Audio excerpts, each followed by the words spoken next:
Dr. Jeffrey Halstead has been Canandaigua's hometown dentist for more than 35 years, offering routine dental care as well as cosmetic dentistry, implants, and dentures by their highly trained and experienced staff. Visit them online at canandaiguadentistry.com or find them on Facebook and Instagram.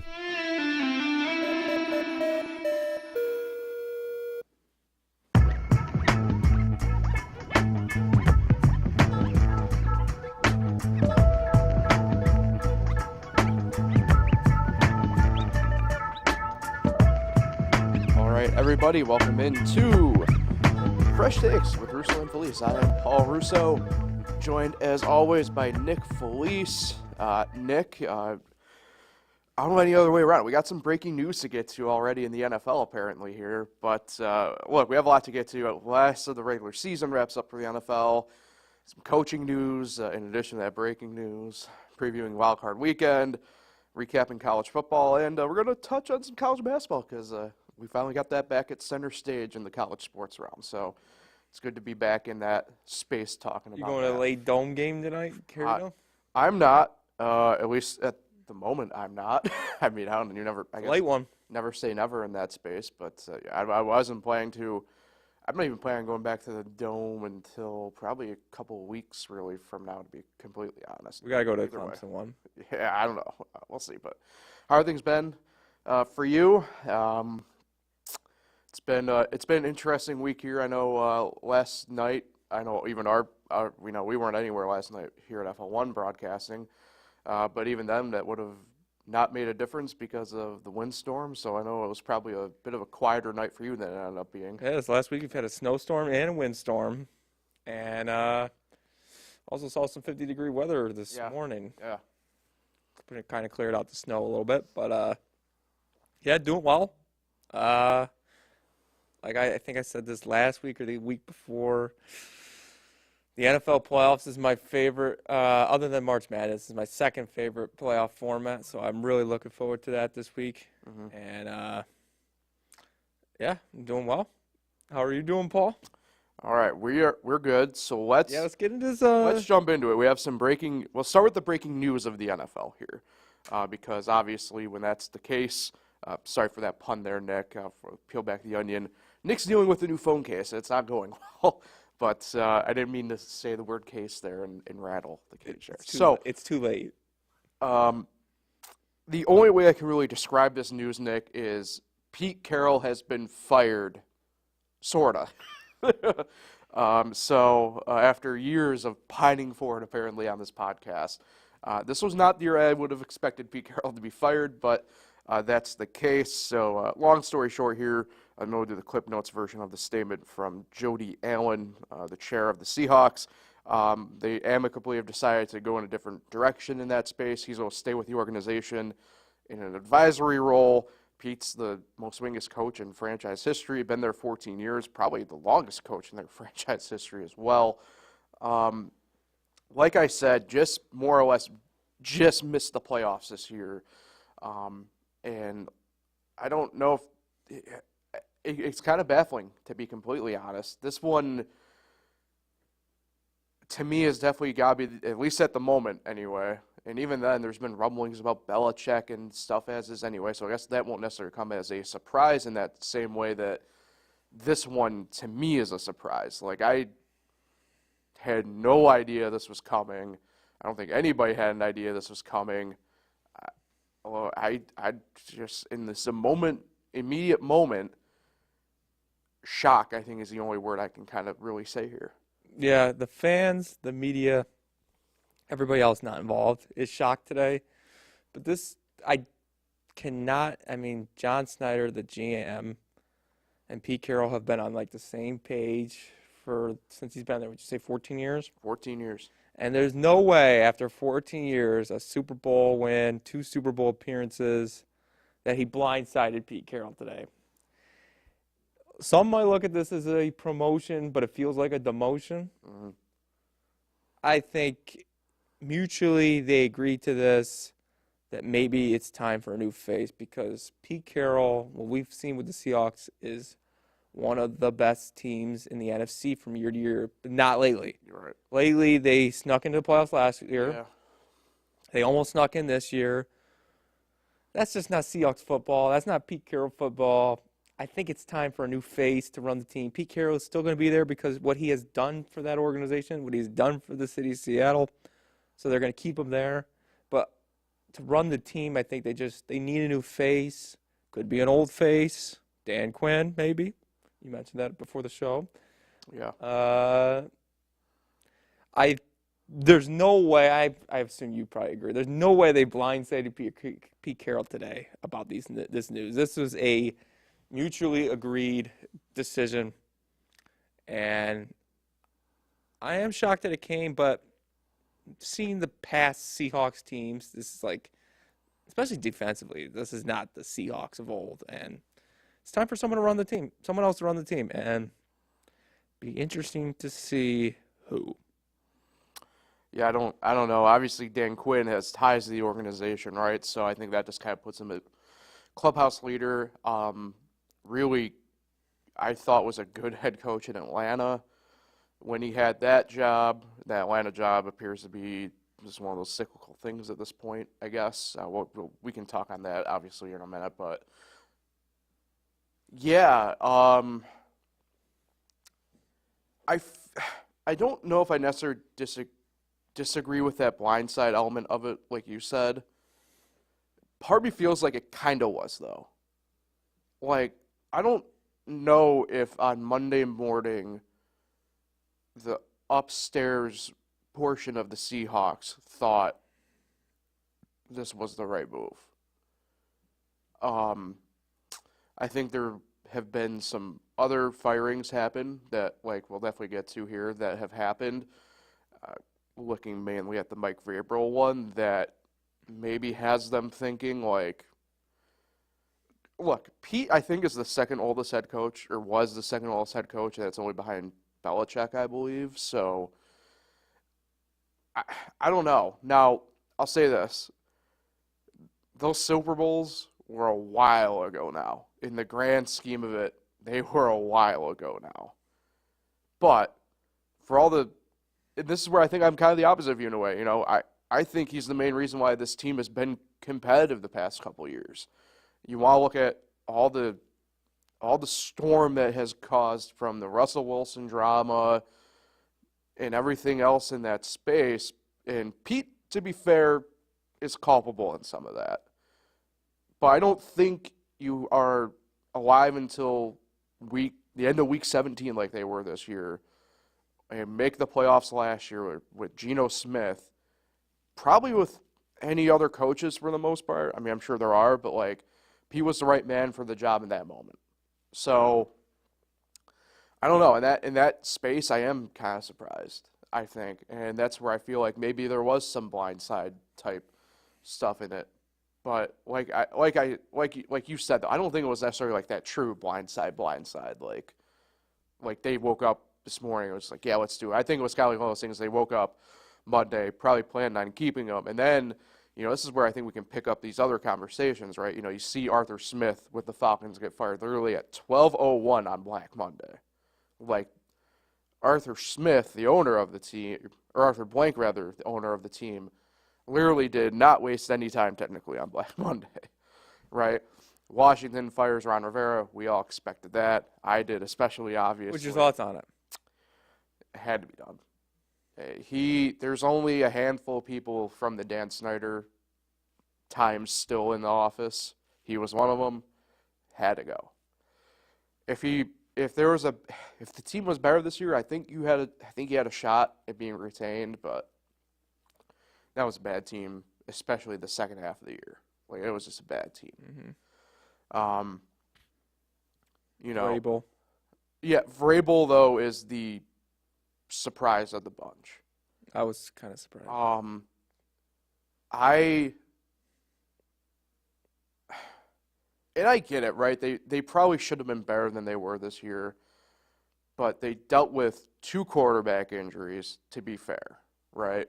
And frankly, for a team that coaching-wise is heavily defensive focused, they had a at best average defense at certain points this year, but that was a very decimated defense. Like, the front office didn't do any favors of keeping guys around. So I don't know. And I hope for Vrabel. I think he's a great head coach. I think he's going to end up somewhere and be successful. Depends where. Honestly, for the sake of him, I hope he doesn't end up in New England because I know that's where everybody obviously thinks he's going to go. Yeah. I don't know, but it's one of those things where, it kind of ties back to like Seattle with Pete Carroll, right? He probably goes to Seattle right away, hypothetically, and is successful, to me anyway. It's going to be interesting. Obviously the Raiders have technically a vacancy because they fired Josh McDaniels during the season, and you have Antonio Pierce there, who, personally speaking, I would retain as head coach. But it sounds like it's down between, honestly, him and Vrabel, so that's going to be interesting to kind of see. Harbaugh's out there. Yeah, I was going to table, I think, the bulk of it when we discuss the college football playoff, but I think we can definitely talk about him now as well. I think up until Scott Van Pelt interviewed him post-game Monday, Jim Harbaugh was going to be an NFL head coach next year. I'm not convinced of it anymore, to be completely honest. I'm really not. The way he was talking, and it could just all be for show, right? But the way Harbaugh was talking, I think I've 180. I don't think he leaves Michigan. I really don't. So I don't know. That obviously, though, I mean, money talks. We know that. So who knows what's going to happen there? And then obviously, the coordinator shuffle. And, oh, by the way, and we'll talk about obviously when the time comes, there's rumors kind of flying around that there's a couple coaches in the playoffs whose jobs probably aren't necessarily safe either. I mean, I know Mike McCarthy. I've seen in the past day the Nick Sirianni thing's gotten some steam. I think that's just people mad. I don't know if I'm buying into that one fully, but it's kind of like one of those where there's smoke, there's fire type thing. I think if McCarthy loses to Green Bay, he's gone. Yeah, no doubt. I agree with that. If he loses that game, he's gone. And honestly, Prescott should be too, but he won't. But who other coaches could be gone? I'm trying to think of. I mean, Chicago's keeping Eberflus. I know that. There's been talks about Tomlin stepping down. Yeah, that's the one in this where I'm very confused because if he were to step, I don't believe he'd stop coaching if he steps down. Like, he's got to be going somewhere if he steps down, right? Like, and look, of the two of us, I dunk on him more than anybody, right? But like, he's done a hell of a job. That's still a probably top 5-ish job in the NFL as it stands. Like, they're really a quarterback away. Well, they're a quarterback plus away. The offensive line did way better than I thought it was going to this year for them. They still need some help on that front line. They do, Yeah, they do. Yeah, I don't know. It's a good point that you brought up with Tomlin. I'm trying to think. McVay's coming back. That's the deal. This isn't firing, but I know I think they've already done the voting, but I really think the winner of the Cleveland-Houston game should be the coach of the year. I think they should wait. Winner of that game should be coach of the year. What are your thoughts on that? Sorry, I think they've. I'm trying to. Pretty sure they already voted though. Yeah, I'm sorry. I'm trying to figure out the Pete Carroll stuff here because apparently, excuse me, Dan Quinn is the front runner as it stands. But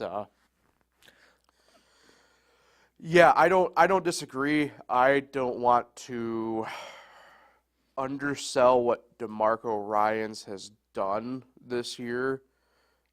Because it is, in my mind, between him and Stefanski. I would go Stefanski as is. This was a team that not many people in the first place thought was actually going to do well anyway, for whatever reason, even when they're healthy on paper, I don't understand how you would have thought that they would probably miss the playoffs. But that was a bold prediction that I had apparently at the start of the year, right, was them honestly making the playoffs, period. But yeah, it's tough.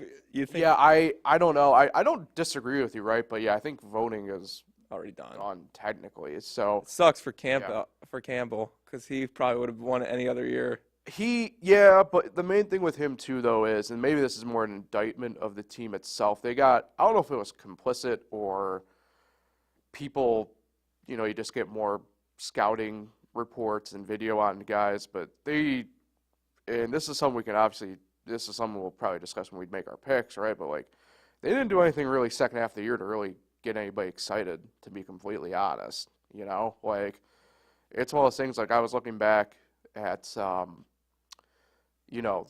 picks so far through the year and everything, right? And Detroit's one of those teams where we were still collectively picking them at a pretty good rate, right? But there was a lot more red than green popping up in their cell. So I don't know. I get it, but like, if it's not Ryans, if it's not Stefanski, Nobody else. I don't personally. I don't think so. John Harbaugh could get some votes. Yeah, there's a couple interesting cases, right? Harbaugh, obviously, because of just the performance that Baltimore had. Obviously, you make the same case for Shanahan, right, at that point. I thought a sneaky one, it's kind of funny because his name was in the hot seat, rumor mill until about 3 weeks ago. But, like, Matt LaFleur probably deserves some sort of vote in my mind as well. Nobody expected the Packers to be this year, right? I think Sean McVay needs a little bit of credit. No, I agreed as well. Yeah. He's done a hell of a job this year. Even that Colts coach did a great job. Yeah. The guys whose name we both forget. Starts with S. Yeah. Sarakin. It's interesting. I wish he had a bit more of a notebook. Like, Antonio Pierce has a really interesting case as well.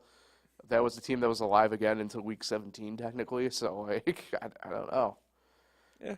A lot of coaches did decent jobs. Even I know it's biased, but even Brian Dable did a good job from what he had. Yeah. But they were terrible. Because this guy picked them in the Super Bowl. Apologies to America. Okay, let's talk about some on-field stuff here before we get to our the playoffs. Chokesville. There's just not. Yeah, that's got to be probably the only true. Well, state of Florida pretty much has all the talking points, I guess, in a way. But yeah, Jacksonville arguably has the biggest headline. There's already positional coaches and coordinators, right, being relieved of duties down there. I don't think Doug Peterson should be fired, quote unquote, yet. Talk to me next year and kind of see. It's interesting, though, and I think it's time to maybe have an uncomfortable conversation of sorts, right? Trevor Lawrence, he didn't look, I don't know about not great down the stretch, but after the Bengals game when he got hurt, he definitely did not look the same, but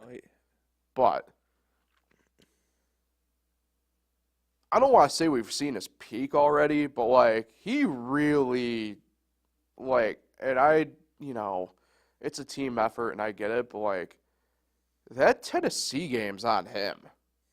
It really is. Like, in my mind anyway, like, he was missing passes bad. He was not getting good reads. I don't know. It's kind of funny because my brother brought up a good point, right, of how it's like he's like the Herbert of the East, and I don't know if that's fair to Herbert, necessarily. I still think he's better than what's shown, but the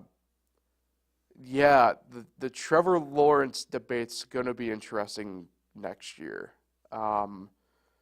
Again, he should probably be starting on there anyway. I don't think you sit him for C.J. Beathard under any circumstance, right? But in terms of future, right, he enters obviously a pivotal year next year, year 4. What do you do with him? Do you pick up that rookie extension? Do you not?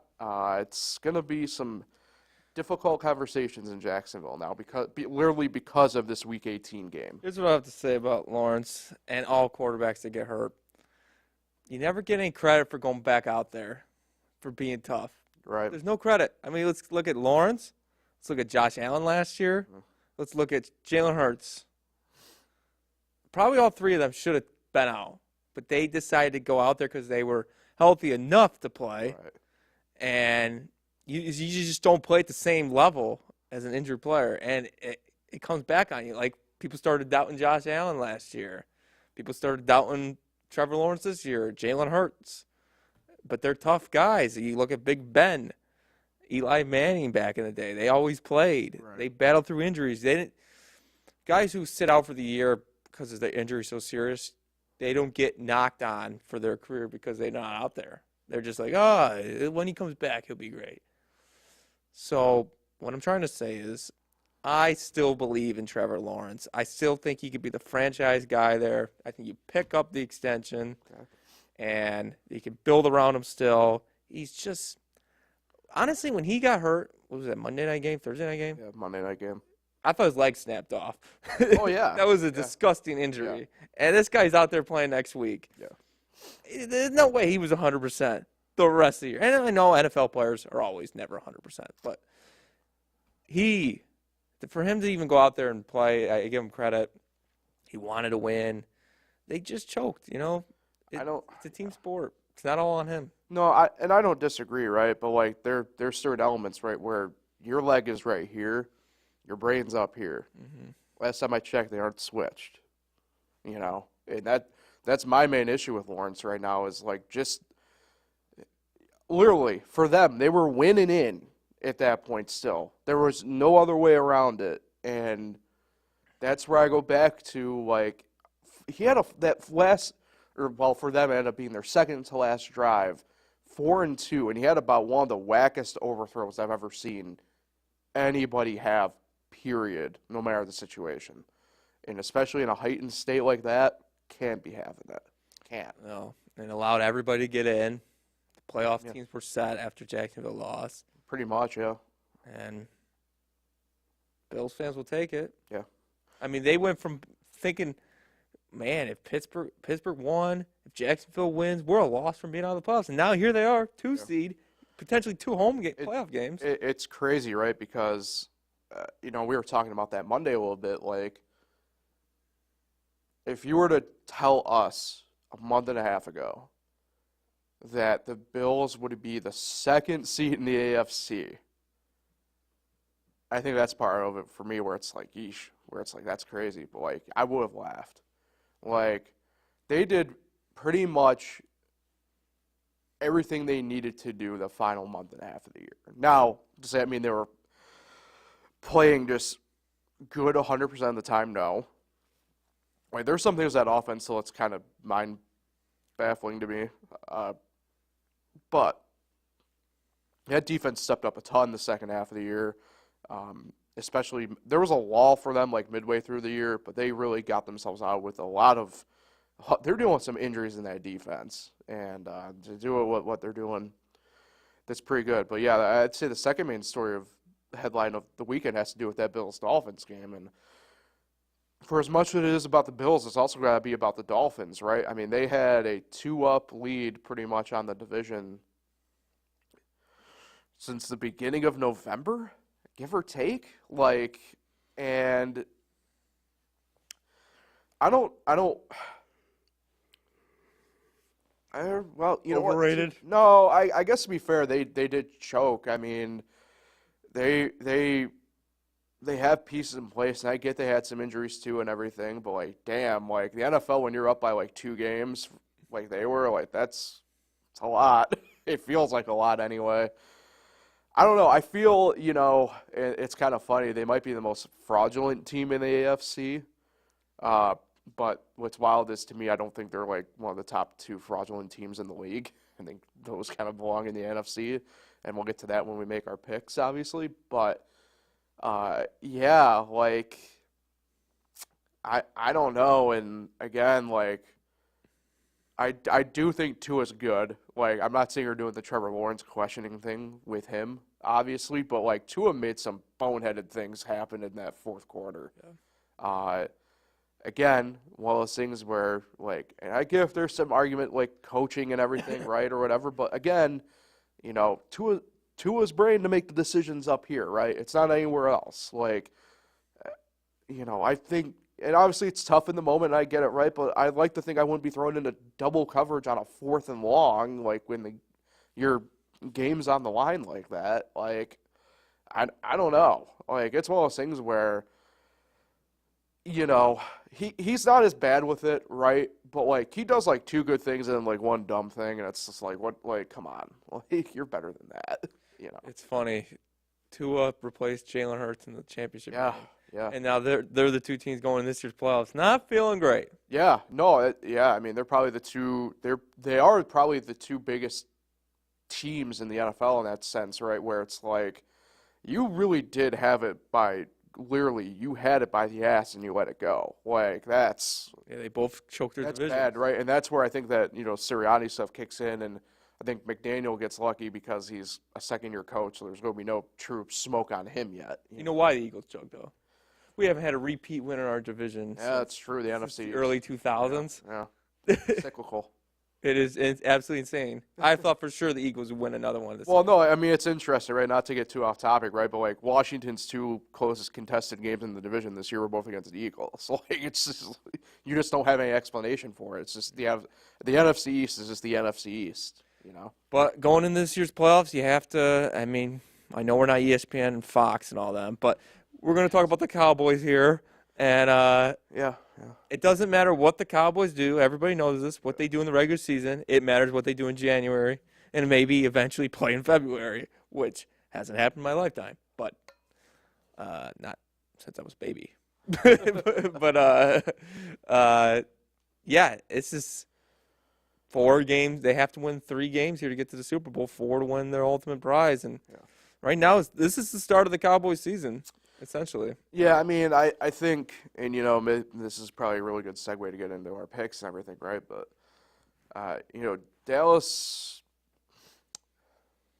they beat up on the bad teams, and they struggled plenty with the good teams, though. So Much like Miami. yeah. All right, let's get into it, I guess, here.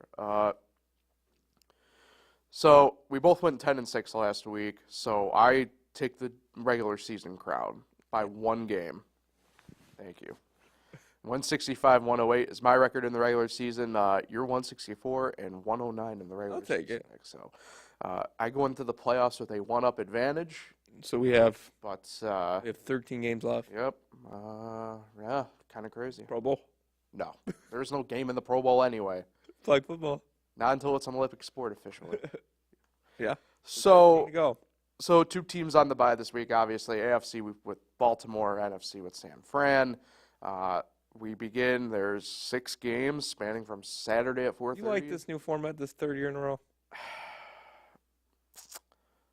I honestly think I prefer 3 on Saturday and 3 on Sunday.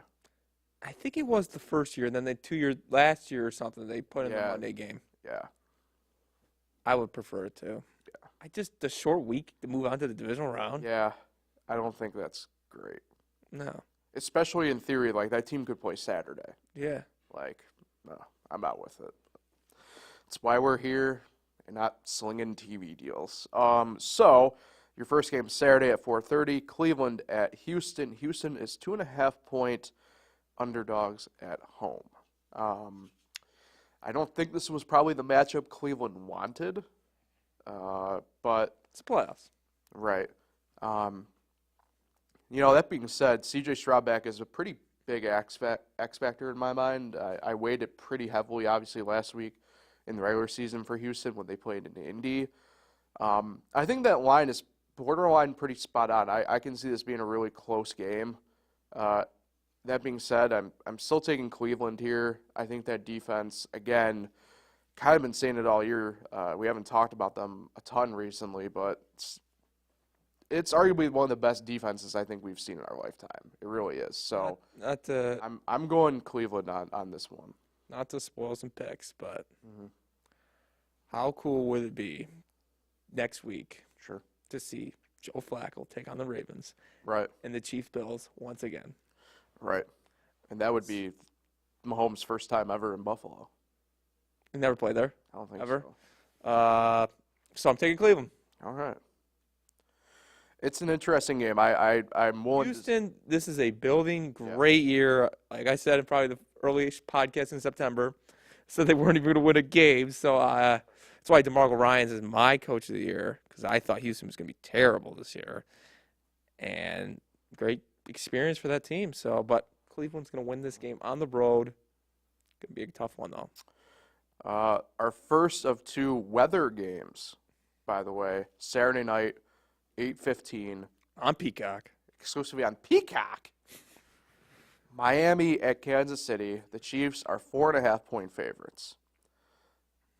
This is going to be an interesting one. This is a game that's going to be right at pretty much 0 degrees. Lots of wind. Miami team. Lots of cold. I'm going to say this as well when we get to, obviously, the Pittsburgh and Buffalo game up next. A lot of times in these weather games, I know we talk about home field being a huge advantage, and maybe in this situation, it might be a slight only because of geographic purposes of where the teams have been all year. But you have to throw some of that logic out the window, though, only because you just don't know what the balls are going to do at any given time. And if the wind's really gusting at one certain point and not for the other, that's all one team needs to get an advantage. Last time I checked, there's only good teams in the playoffs. And Miami don't beat good teams. Oh, wow. So, sorry, Pat Russo. Been a while since the Dolphins won a playoff game, but it's a tough one to start. Chiefs win this one. But I don't know what to think of the Chiefs this playoff year run. And that's my issue with this game, right? And I think because of that unknown, I'm taking Miami. I think. Why, Paul? So the Chiefs team, as we know, has a wide receiver problem. And this is what I talk about, right, in these weather games. When it's cold like that, you need to run the ball, right? And because of how bad the Chiefs' passing game has been, teams have been able to cheat up on rushing. And it's not a knock on Pacheco. I don't mean to go after Pacheco in this That's situation. your fantasy guy.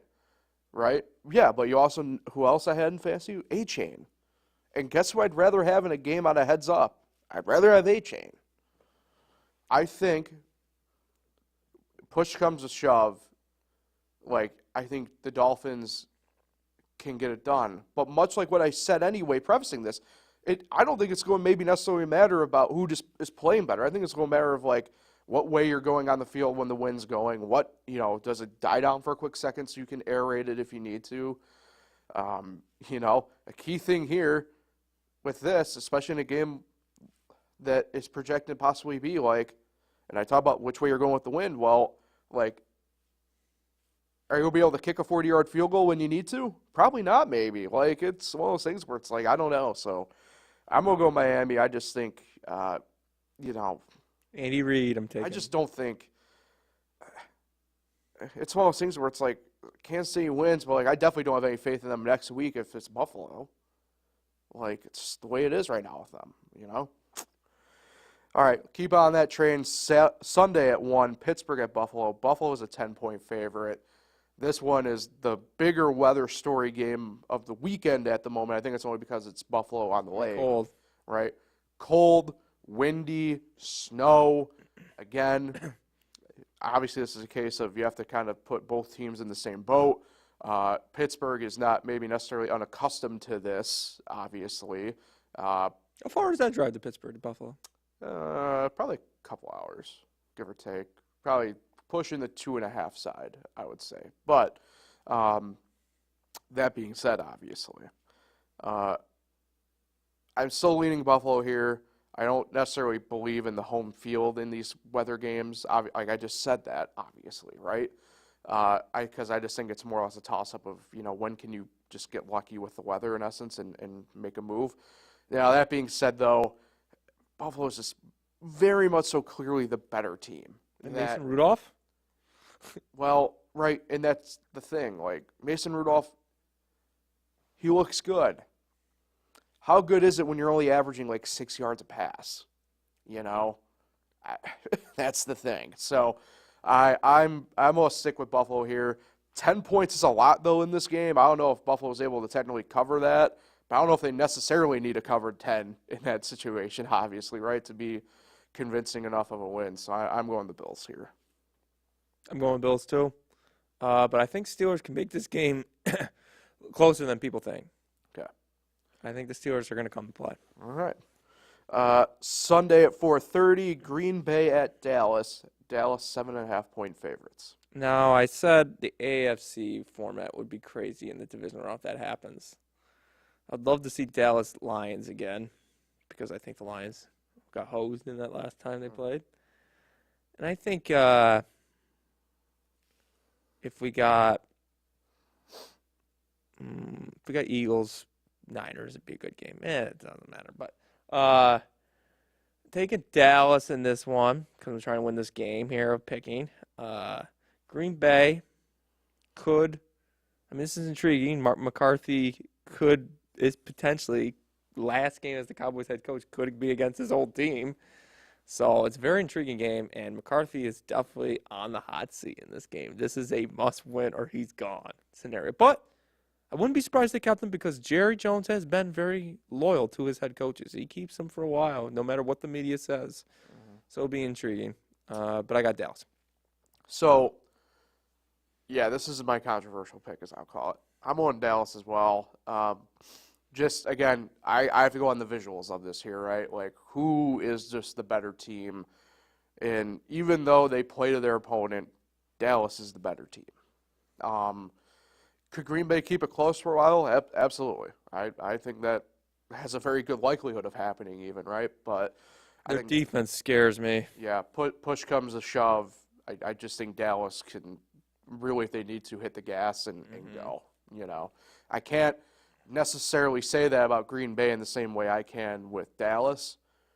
But you're right, though. It's like, which defense do you think could make that stop when they need to? And despite Dallas's defense being suspect a lot, guess what? If there's one team more suspect of that, it's Green Bay. But shout out to Jordan Love, man. Yeah. First year on the job, getting them to the playoffs. Yeah. It's nice to see they made the playoffs, and guess who did it? Aaron Rodgers. Yeah, exactly. Hey, enough about him. There's enough Rodgers talk going through, and I don't need him coming after us for some reason. Yeah, that's true. So the Sunday night game, as we'll call it, Sunday night football for playoffs. The Rams at the Lions. Lions are 3-point favorites. This is kind of the game I think most football fans just in general have circled, obviously because of the Lions and Stafford stuff. To me, this has the most likelihood of being the most competitive game of the bunch. Can they do it? Yeah, I believe that they can. I do believe Detroit gets it done. Something about the Rams I just haven't been able to fully trust all year, right? It's been The Puka show. right, but like it's been one of those things where it's like, for the most part, it feels like an average offense, and it feels like an average defense. I know both have had their highs and lows equally, right? But it's kind of like one of those things where, again, kind of to take a book from what I said about Green Bay and Dallas, push comes to shove, I just feel like Detroit would be able to handle it better when the moments need to happen. Here's what I'll tell you. The winner of this game is going to go in the NFC Championship game. Really? I think the Rams could be the sneakiest team. It's been a while since we've seen a 6 or 7 seed. Well, we've never seen a 7 seed win a game. But it's been a while since we've seen a 6 seed make that run in this NFL playoffs. And it used to happen all the time. Giants. I'll say the Giants. Giants did it. Packers did it. Rodgers, I believe. Giants did it twice, didn't they? They were 4 seed. They were? The second Super Bowl was a 4 seed. They won the division. But still, no one thought they were going to make a run that year. The Packers did it when Aaron Rodgers won the Super Bowl as a 6 seed. Right, It's been a while since we've seen it. And the Rams have the experience. They got a lot of weak spots, but they got a lot of good spots too. And yes, I know the Niners could be way in the second round, but I think this is a scary 6 seed here. And it's a tough matchup with Stafford coming home. It's going to be a tough one I'm going to be pulling for the Lions because they're my team. I want them to win the Super Bowl this year. Pulling for the Lions. And if they win, they're definitely beating the Cowboys because the damn Cowboys ain't going to NFC Championship I can't game. tell which way you're leaning at this point. It's a toss-up for me. I'm going to be on board with either one of these teams after they move on from this game. But I'm going Lions. I have to. Okay. You want Lions too, right? Yeah. Yeah. I thought you were picking the Rams there for a minute, to be completely honest. But if they win, I'm all on the Rams. All right. but I'm going Lions in this game. I'm rooting for the Lions. I have to. And then your Monday night matchup for the super wild card weekend that seeps into a Monday. Philly at Tampa Bay. Tampa Bay 3-point underdogs at home. The weakness of Philly is, I mean, even the rush defense has come in kind of bad lately, but the weakness of Philly has been their pass defense, and Tampa Bay knows how to sling the ball. So you want me to think I would pick Tampa, but I'm going to pick Philly. I'm going to pick the Eagles. I just think they have to get out of this rut they're in right now. I'm no confidence at all that I'm getting by San Francisco potentially in that second round, or don't even get me going on a Dallas-Philly playoff game. I don't think I could watch. I really don't know if I could watch. But I bet you would still. Philly will get out of this rut. I think. Who are you thinking? I think this is probably my controversial pick, in all honesty. You're going to take Tampa Bay? I'm taking Tampa Bay here. Their past couple weeks, I get it, equally have not been as great as Philly. But here's the difference. They've found ways to win games. You can't say that about Philly a ton down the stretch. And I think there's a lot of, I'm not going to say dysfunction in Philly because I don't personally see it as dysfunction. But ever since the Big Dom situation, things haven't been... Nick Sirianni yelled at Chiefs fans. Right. Things have been really weird and not great. And there's talks about different players going in different directions next year already. And you got to remember, for a team, right, that we all had labeled as at least making the Super Bowl this year, literally, for them to fall on their face the way it's been the past few weeks, maybe even longer technically, we just didn't realize it. It's been enjoyable. Fandom-wise, right. But prognostication-wise, it leaves you questioning games like this, right, where it's like, I should be going in this game like, kind of like you, right? No question, like slam dunk Philly, in a way, right? But I can't.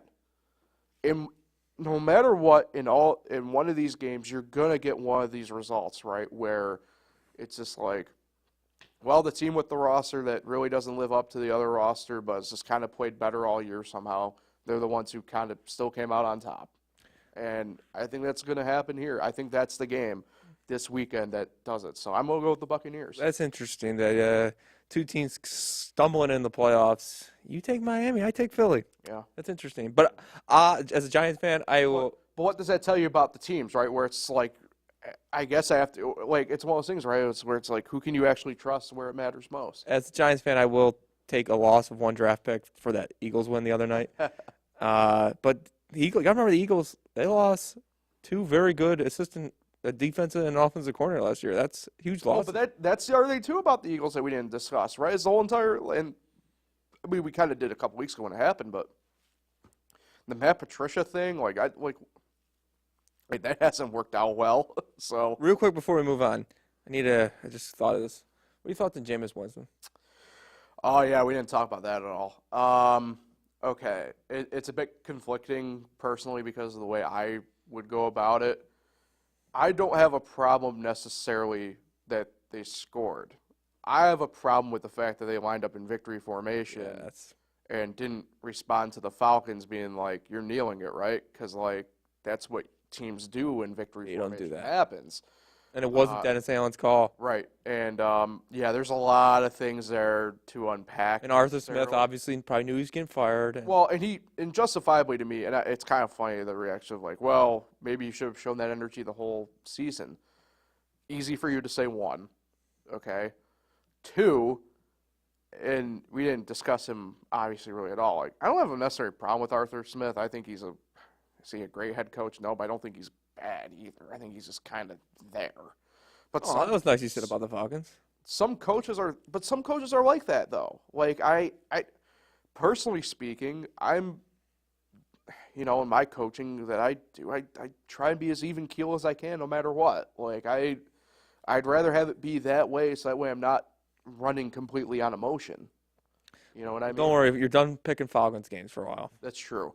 But back to the crux of that, right? I don't know what Dennis Allen's future in New Orleans is. I think he's got to go. That's a very big sign that the locker room has been lost.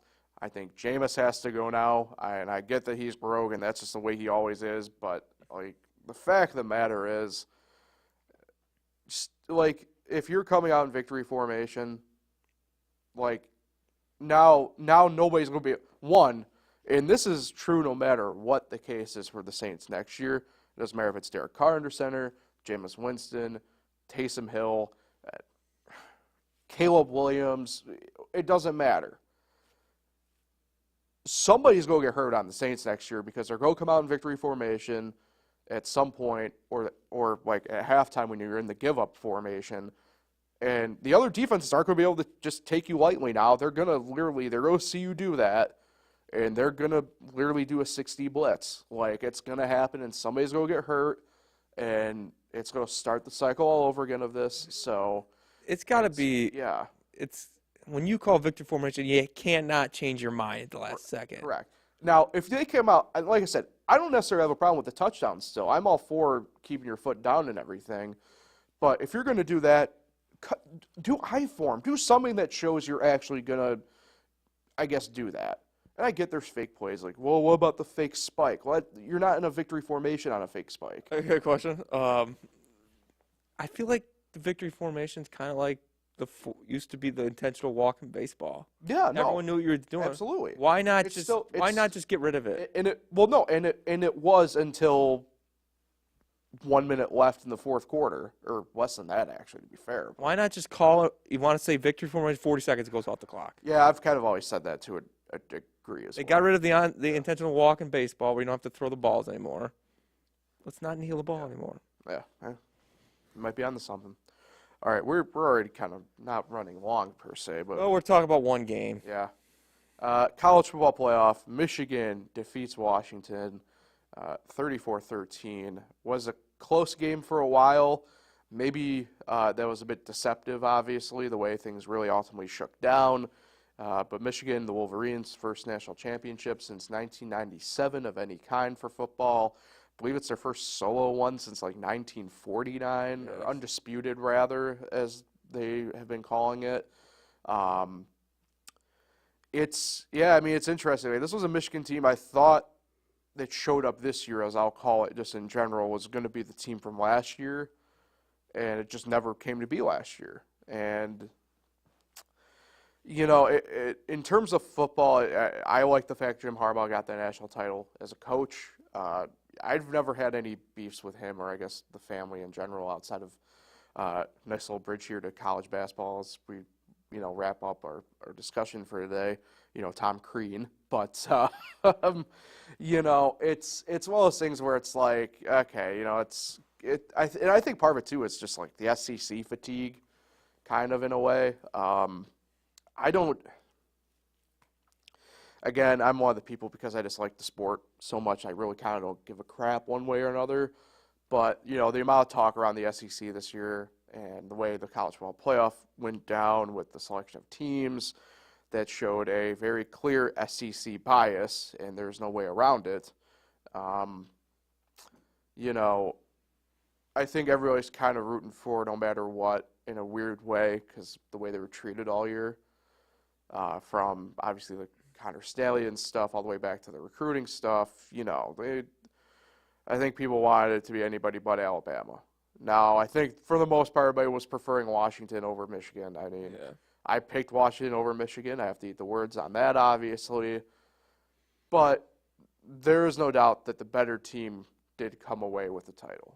And it's crazy. I mean, it makes you wonder about the Corum Edwards thing all year. If Edwards was playing at that level he played on Monday night all year, that's one of those running back tandems that college football hasn't really seen a ton of recently. I think you can make your kind of cases here and there. Georgia had one obviously a few years ago. I don't think it would have been as good as the level as Michigan had, but you have to go back to, in my mind, oh, man. Sheesh. I don't even know. Like, that's the crazy part about it. Like, I'm sure I'm missing a couple people here and there. I guess maybe Alabama, Derek. I don't know. Maybe not.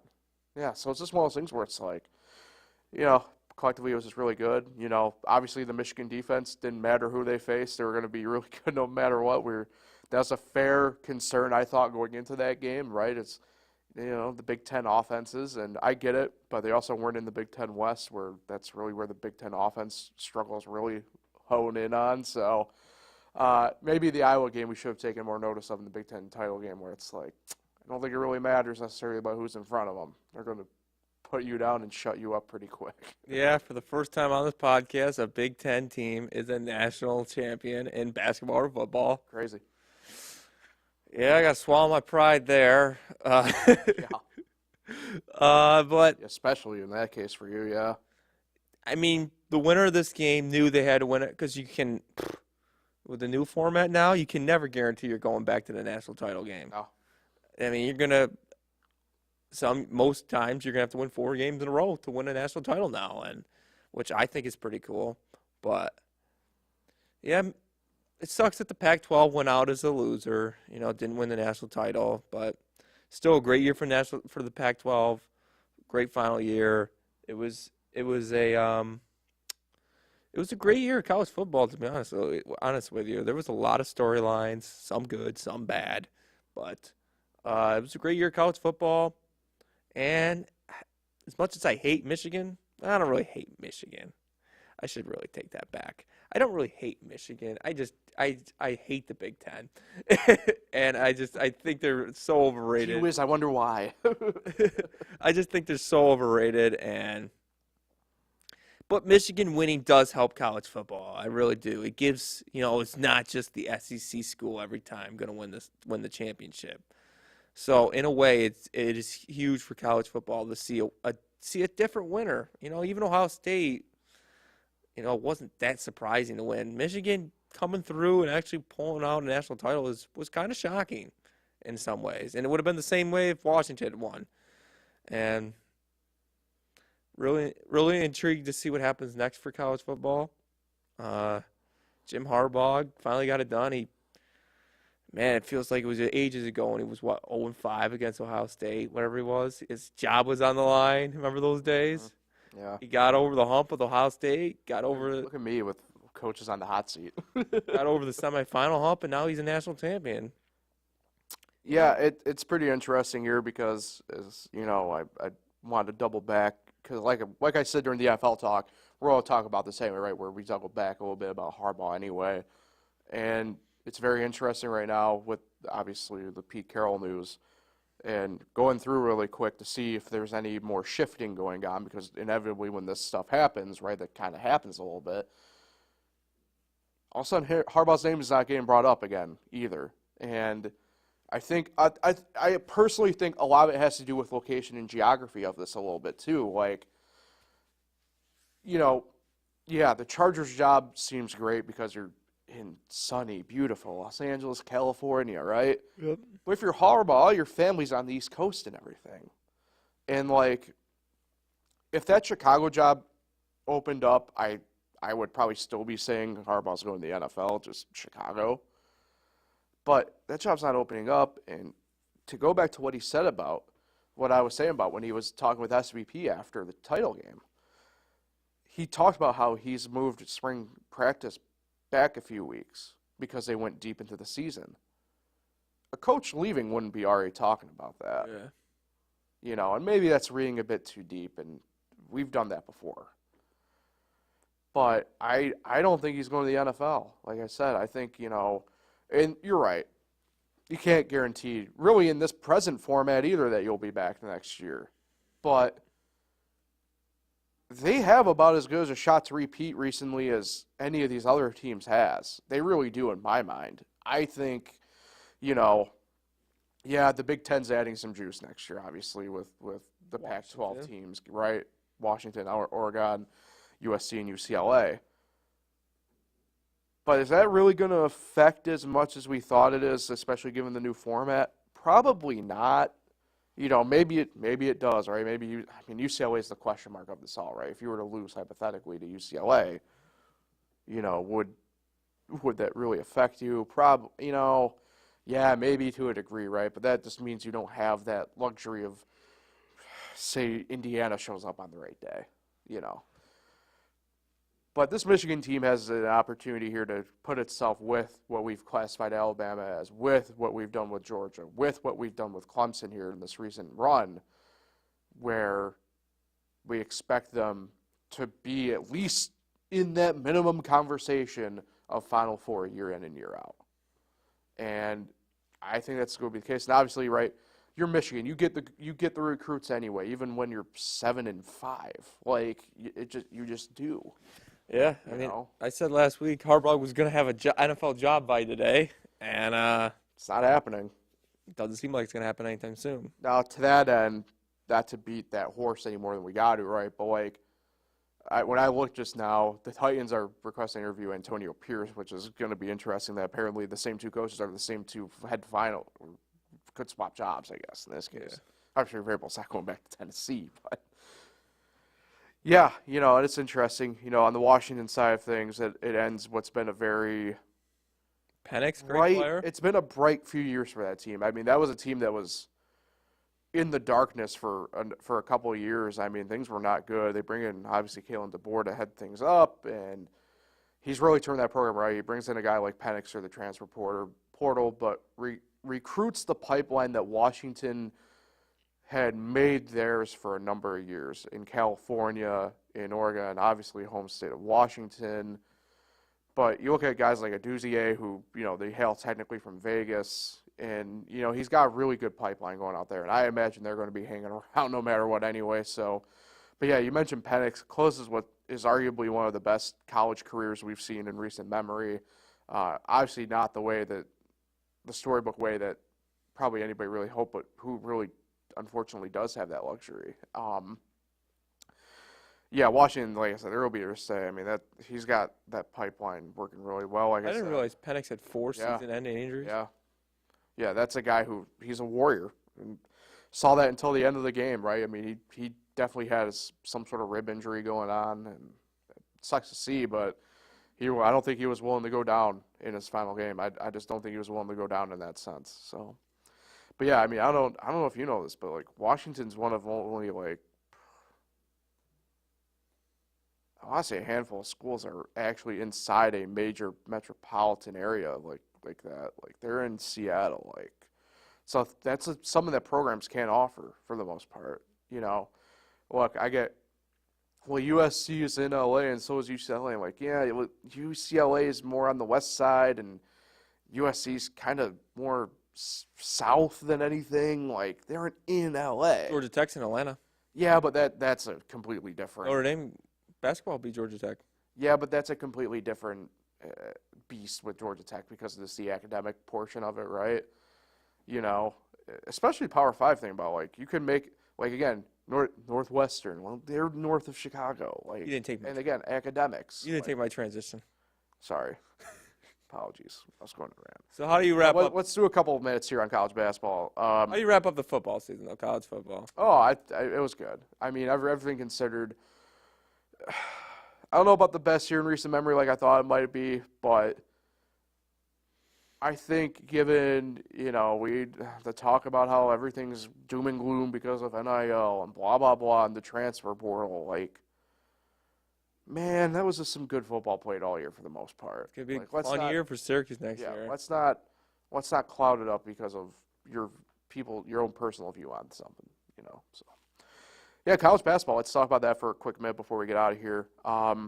Both number 1 and number 2 lost last night, Purdue and Houston. Houston lost to Cincinnati. Purdue lost to Nebraska. Just walk into Pinnacle Bank and get away with it.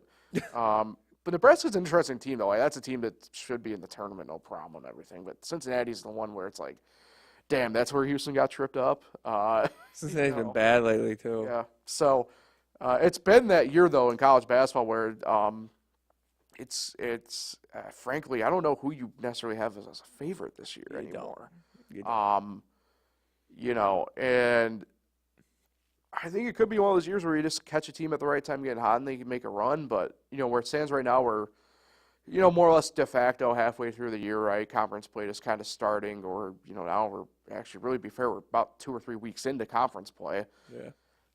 And, you're seeing the true colors of teams kind of really showing out and showing up, and it gets you really excited. And especially, like I said, this year especially, where I can't pinpoint a favorite anymore, like, that's what makes college basketball so exciting. Really does. Yeah. There's a chance Purdue could lose, they've lost twice now as number one team in the nation. There's a chance they could lose 3 or 4 times as the number one team in the nation because they're that good and they're going to win and they're going to get back to that number one spot if other teams fall, which they will. Yeah. And so Purdue's going to be right around that 1 seed line pretty much this whole season. And Houston was kind of shocking last night, them going down, because they could have been number one team in the nation. Now I think you're going to see another team jump up there. Not sure who. Still got the weekend to play out. Yeah. That's what's great about college basketball. But Houston lose on the road last night, or was that home? I thought that was home, but I could be wrong. I know Purdue was on the road. And my point is, games on the road in college basketball, no matter where you go, especially in conference play, is going to be tough. Yeah. And you see a lot of teams fall like that. Yeah. Duke, on the other hand, did not fall at Pittsburgh last night. But they aren't looking. That Duke team is.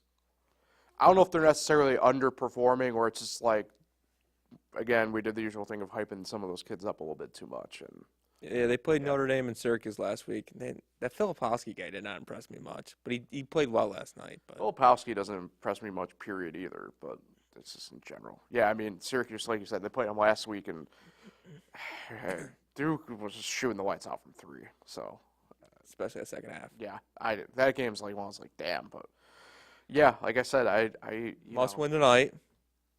Yeah. You got to win those games. There's only 2 ranked games this week head-to-head wise, so it's like one of those things where it's like you aren't going to see necessarily that shuffling of the standings unless there is an upset. And I don't know. I'm imagining we'll see Kansas at number 1 next week. Excuse me. I forget who they have tonight. I saw it too, but they're on the road for that game. Who knows? If 1, 2, 3 go down, who knows? Arizona's still up there? Yeah, Arizona's still up there, yeah. Yeah, it's interesting, though. A couple of those teams that did start up there aren't up there. Gonzaga, I know they're still ranked, but they're falling off. They got a long streak going on the line. They're one of those teams where, again, I don't know if they really actually should be ranked, but yeah. I think they're going to – and justifiably so, right? I think they're getting a little bit of benefit of the doubt, but I think the West Coast Conference isn't – for what a lot of us thought it might be this year, I don't think it's going to be. Clemson came down a little turf last week a little bit. Yeah. Joe Girard, Clemson. But no, Syracuse got a must-win tonight. They got to win at home against Boston College. Yeah. You can't lose those type of games. Yeah. They're I thought you were talking about Duke again. I'm like, okay. No, Syracuse. They still haven't gotten that one key win, even though the Oregon win is looking much better. Oregon on top of the Pac-12 right now. Yeah, that Oregon team's weird because if we were to talk this time last week about them, it'd be not a big win. But because of the way the past 7 days has worked out for them, yeah, it looks good right now. Pac-12 is weird too. It's like Arizona and then I guess everybody else, but it's like USC isn't. And of course, that's just media hype around them. But like UCLA is. That's a team that was just like, I have no explanation as to why they're as bad as they are. Michigan's bad, too. Yeah, there's a couple of teams where it's like, I have no words. There's a lot of stuff around that Michigan. You're not going to see a Michigan-Washington national championship game. Yeah, no. In fact, you might be seeing them have a national championship game of who can fire their coach first. But, yeah. Yeah. Shout out Mike Hopkins. Crazy, yeah. So. All right, I think that about does it for today. We've been rambling enough, long enough. I will update this. I alluded to it last week. I have all my college picks listed, the teams that I picked for the year. Now it's just a matter of getting them into the proper categories for the stats I want to provide. So we will be doing that next week officially. But I do have about half the stuff done for it. Just need to finish up the other half. So with that in mind, Nick, before we get out of here, who are you shouting out this week? My Aunt Molly's birthday is not until next Wednesday, but It's tough. She might not get to the podcast in time by the time it's done. But my Aunt Nancy's birthday's after, so I'll shout her out next week. So this week, shout out Aunt Molly. Her birthday's on Wednesday next week. Shout out Aunt Molly. Lives in Ohio. In Ohio. I forget the town. Was it Medina? Medina, Ohio. Yeah, shout out Aunt Molly. Happy birthday. A little early, but it's all right. Go Cavs. Cavaliers. I'm more of a Cleveland Charge guy, the G League team. Yeah, how about them Knicks though? Hey, you guys are red hot since getting OG. How about that? Haven't lost this calendar year. How about it? You excited? Yeah, the team's a lot better. Wasn't excited that day it happened, You were not. but hey, it worked out for both sides. How about it? Way to work both sides of the aisle, Nick. Way to work it. So, we'll be back. Not necessarily. That's right. I forgot about it. We will not be back next Wednesday. Oh, so yeah. I forgot about that. So I forgot to handle housekeeping portion. So we'll figure it out. I'm keeping my shout out the same. Probably go be next Tuesday by the time. I think it will probably end up working out to next Tuesday maybe or something like that. But either way, there will be an episode next week. This won't be on Wednesday. So personal life gets in the way every now and then. So enjoy the weekend, everybody. Good luck in your NFL picks. Will I get my case in? Will you get your case figured out? We'll find out next time on Fresh Takes.